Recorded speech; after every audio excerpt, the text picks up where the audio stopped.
இப்போ உங்க அப்பா வந்து மாந்திரீகம் பண்ணியிருக்காரு, அப்புறம் வேற ஏதாவது சில வித்தைகள்லாம் பண்ணதா சொன்னீங்களா? நல்ல விதைகள்லாம் பண்ணுவார் சார். என்ன வித்தைகள்லாம் பண்ணுவாரு? மூலிகைலாம் நிறைய பண்ணுவார். ஆஹா. ஒருத்தர் ஒரு தேங்காய் கொண்டாந்து கொடுப்பாங்க. அந்த தேங்காயை அப்படி உருட்டி விடுவார், ஓடும். அதை எட்டா பண்ணுவார். அவன் அங்கே போய் நின்னா அது ஓடும், அங்கே போய் நின்னா ஓடும். வித்தைகள்லாம். விதைகள் அதில் மூலிகை விஷயம். ஓஹோ. மூலிகை தான்.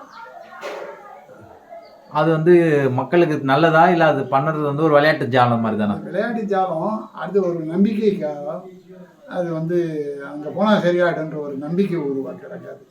வேற ஒன்று. நான் ஒரு கலைஞன் காட்டிக்கிறதுக்கு காட்டிக்கிறது மக்கள் மத்தியில் ஒரு ஒரு நம்பிக்கை உருவாகிறது தான். இப்போ ஒரு டம்ளரில் தண்ணி, அதில் நீங்களே டம்ளர் எடுத்துக்கோங்க, நீங்களே தண்ணி எடுத்துக்கோங்க, நீங்களே மஞ்சள் தூள் போட்டு காய்ச்சிடுங்க. நான் என்னுடைய விரலை போட்டு நான் ஆட்டுறேன், மொத்த மஞ்சள் வந்துட்டு ஒரு தண்ணி தான் நிற்குது.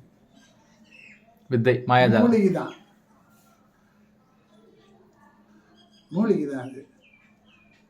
இப்போ அந்த மாதிரி வேற என்ன மூலிகை வித்தைகள்லாம் உங்க அப்பா பண்ணியிருக்காரு? நிறைய பண்ணியிருக்காருங்க, நிறைய பண்ணியிருக்காரு அவர். நீங்கள் அந்த லைன் போல? நான் அந்த லைன் போல. அது நமக்கு அதாவது பேய் பிசாசு ஓடுறது கூட இருந்தது. என்னோட இந்த லைனுக்கு வரல எனக்கு வேணாம், அதே நான் வந்திருக்கதே இல்லைன்ட்டுன்னு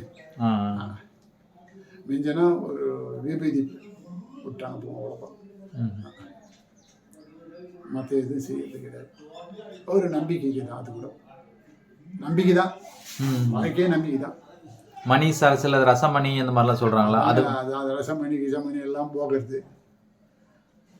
செந்தூரம், கலங்கு, கட்டு இதெல்லாம் வந்து போகிறது. பார்த்துட்டு தானே அதெல்லாம் படிச்சுட்டு அப்படியே விட்டுடுவீங்க?